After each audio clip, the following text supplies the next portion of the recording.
All right, guys, this problem right here, these problems, I should say, says just simplify the following. And it's a bunch of square roots, or sometimes we call them radicals, right? And to do this, when it says simplify, the probably number one thing you need to be looking out for is we cannot have radicals, square roots. We can't have square roots on the bottom or in the denominator.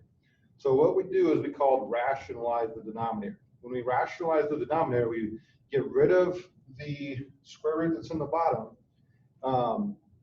Not by changing what the value of this number is, but just kind of manipulating it so it is out of the bottom and into the top, out of the denominator into the numerator. Okay, to do that, if we look at this top one here, what we can do is multiply it times 1. And it's a very special kind of 1. Just like 5 over 5 equals 1, this is going to be a square root over itself, because anything over itself equals 1. And when I multiply a number times 1, it doesn't change it. All right, so what I'm multiplying by here is the square root of 3 over the square root of 3. I get that from the square root that's in our denominator currently. And here, since it is the square root of 3 in the denominator, I'm going to multiply it times that special 1, which is the square root of 3 over itself.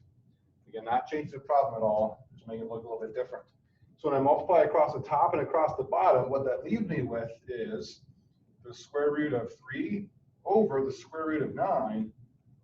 And of course, the square root of 9 is 3. So this is going to equal the square root of 3 over 3. And if you were to, in the calculator, type in this blue part, 1 divided by the square root of 3, and also type in square root of 3 divided by 3, those would be the exact same. Okay, so we rationalized it. We got rid of that square root that's in our denominator. Let's try with this one. Here, the special 1 I'm going to have to multiply by is going to be the square root of 2 over itself. All right, square root of 2 over square root of 2. On the top, that gives me 4 times the square root of 2.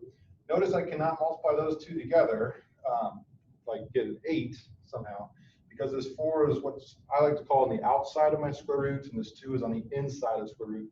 Outsides and insides cannot be multiplied together. On the bottom, 2 times 2, these are both on the inside. This will give me square root of 4.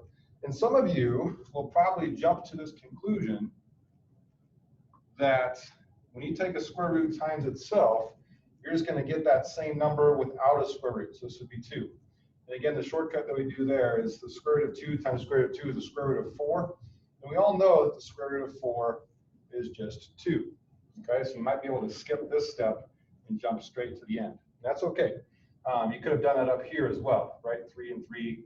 That does give you a square root of 9, but it gives you also just 3 without a square root on the bottom. All right, I'll erase this mess for us. Let's do this last one a little bit quicker, maybe. Here I need to, again, multiply by the square root of 2 over itself. And that gives me 6. And now, again, these are both on the inside, so I can multiply those. That's good. 3 times 2 is 6, square root of 6. Now on the bottom, again, this would just give me 2 without a square root. But this needs one more step, okay? This 6 and the 2, both on the outside of our square roots, can be simplified. 6 divided by 2 is 3. So this is actually 3 square roots of 6 over 1, if you want to think of it that way. Or you could just say 3 square roots of 6. There you have it. Those are all simplified.